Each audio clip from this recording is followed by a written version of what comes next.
बिस्मिल्लाहिर्रहमानिर्रहीम। Chapter number 1 है 10th class computer science और chapter number 1 introduction to programming. हम प्रोग्रामिंग के बारे में पढ़ रहे हैं।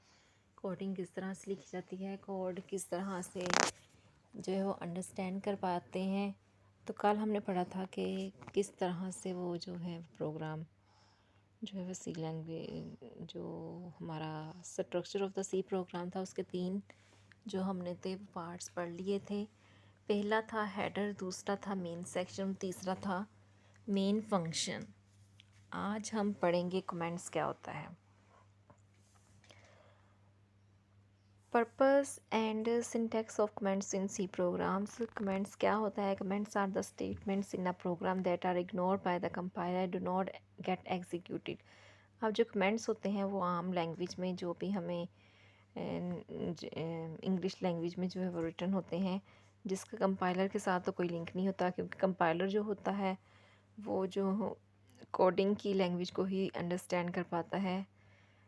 उसका जो है वो कमेंट्स के साथ कोई लिंक नहीं होता। कमेंट्स जो होते हैं वो हमने जो है वो दूसरे मतलब कि हम अपनी जो है वो लैंग्वेज में यूज़ करते हैं ताकि हम अपने आप को अंडरस्टैंड जो है वो करने के काबिल हो सकें। तो इसका जो है वो कंपाइलर के साथ कोई लिंक नहीं। तो कंपाइलर क्या करता है? कंपाइलर जो है किसी भी प्रोग्राम की जो कोडिंग है उसको अंडरस्टैंड करता है, उसको एग्जीक्यूट करता है। Usually comments are written in natural language, for example in English language, in order to provide description of our code. Code की डिस्क्रिप्शन को जो है वो प्रोवाइड करना होता है, इस वजह से जो है वो कमेंट्स राइट करते हैं। Purpose of writing comments, purpose क्या है इसका? Comments can be thought of as documentation of the program. Their purpose is two fold. They facilitate other programmers to understand our code. Number 1 कि एक तो programmers को understand करने के काबिल बनाता है जो भी कोड लिखा होता है उसको। Number 2 they help us to understand our own code even after years of writing it.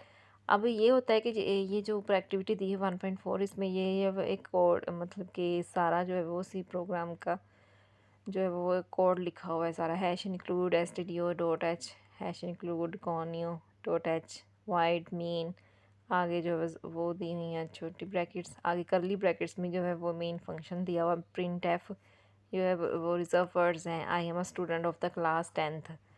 और इस तरह से सारा प्रोग्राम जो है इनक्लोज कर दिया गया है। अब ये है कि ये सारा जो कोड है वो कंपाइलर अंडरस्टैंड करेगा और एग्जीक्यूट करेगा। अब कमेंट्स क्या है? कमेंट्स जो है वो इस कोड की डिस्क्रिप्शन को बयान करने के लिए, ताकि दूसरा जो कोई भी प्रोग्रामर है वो ऊपर डिस्क्रिप्शन को पढ़े और सारे इसको समझ सके कि प्रोग्राम में है क्या। सिर्फ ऊपर सिंपली वो डिस्क्रिप्शन पढ़ ले, कमेंट्स पढ़ ले।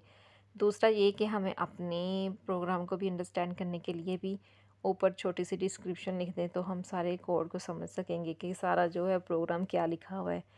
यानी कि ये नेचुरल लैंग्वेज में, आम लैंग्वेज में जो कि एक प्रोग्राम जो है वो अंडरस्टैंड कर सके उसमें लिखा होता है, ताकि जो पूरी कोडिंग पढ़ने की बजाय ऊपर सिर्फ वो कमेंट्स पढ़ ले तो वो सारी जो है डिस्क्रिप्शन पढ़ लेगा उस कोड के अंदर क्या क्या बयान हुआ है।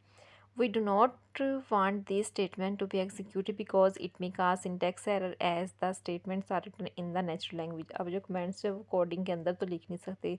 क्यों? क्योंकि जो है वो कंपाइलर जो है वो उसको जब एग्जीक्यूट करने लगेगा तो सिंटैक्स एरर आ जाएगा, क्योंकि वो जो है इस लैंग्वेज को अंडरस्टैंड नहीं कर पाएगा। Syntax of the writing comments. अब सिंटैक्स क्या होता है? किसी भी जो है वो कमेंट को लिखने के लिए उसकी भी एक जो है वो कह लें कि क्या होता है उसका फार्मूला होता है जिसके थ्रू ही वो हम एक सिंटैक्स लिख सकते हैं। तो 2 टाइप्स ऑफ कमेंट्स होते हैं। Number 1 single line comments, number 2 multi line comments. अब सिंगल लाइन कमेंट्स क्या होते हैं? Start with double slash, anything after double slash on the same line is consider a comment. For example double slash this is a comment. ठीक है। अब multi line comment में क्या है? मल्टी लाइन कमेंट में start with the slash asterisk end at the asterisk slash, anything between स्टैरिश slash या slash asterisk is considered as a comment. ठीक है।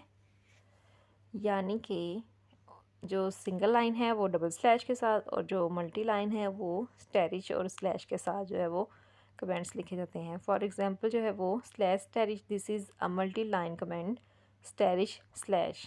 ठीक है, दोनों जो है वो मतलब कि स्टार्ट में और एंड पे स्लैश स्टैरिश और स्टैरिश स्लैश, इससे हमें पता चल जाएगा ये मल्टी लाइन कमेंट्स हैं। और जो सिंगल वाला होगा वो स्लैश के साथ दिया होगा, डबल स्लैश और डबल स्लैश इसके साथ दी।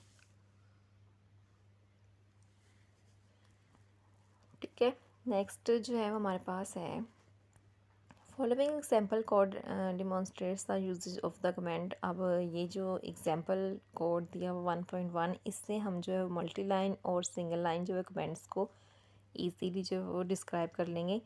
तो पहले तो कोड लिखने के लिए हैश इंक्लूड stdio.h, और अब स्लैश स्टैरिश के अंदर जो है वो सारा जो है वो एक कमेंट लिख दिया गया है और इसको भी क्लोज़ कर दिया गया स्टैरिश स्लैश के साथ। तो इससे हमें पता चलता है ये कि मल्टी लाइन कमेंट है।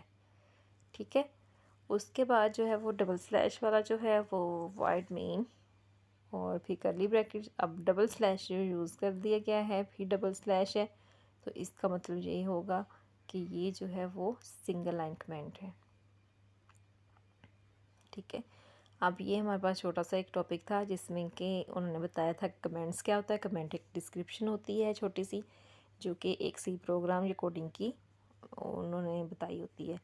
अब जो है वो इसका पर्पस क्या होता है कमेंट्स का, कि इसको इसलिए लिखते हैं ताकि कोडिंग आसानी के साथ समझ आ सके, और दूसरा जो प्रोग्रामर जो होगा वो इजीली इसको अंडरस्टैंड कर सके, और हमें भी अगर अपना कोड जो है वो काफ़ी सालों के बाद अगर हम पढ़ें तो उसकी समझ आ सके। ठीक है, उसके बाद जो है वो उन्होंने बताया कि इसके 2 टाइप्स होती हैं, सिंगल लाइन कमेंट और मल्टी लाइन। सिंगल लाइन में जो है डबल स्लैश यूज़ होता है, और मल्टी लाइन में जो है स्लैश और स्टैरिश के साथ इसको इनक्लोज किया गया होता है। ठीक है, आज का टॉपिक बस इतना ही। नेक्स्ट टॉपिक में हम देखेंगे कि कांस्टेंट वेरिएबल्स क्या होते हैं।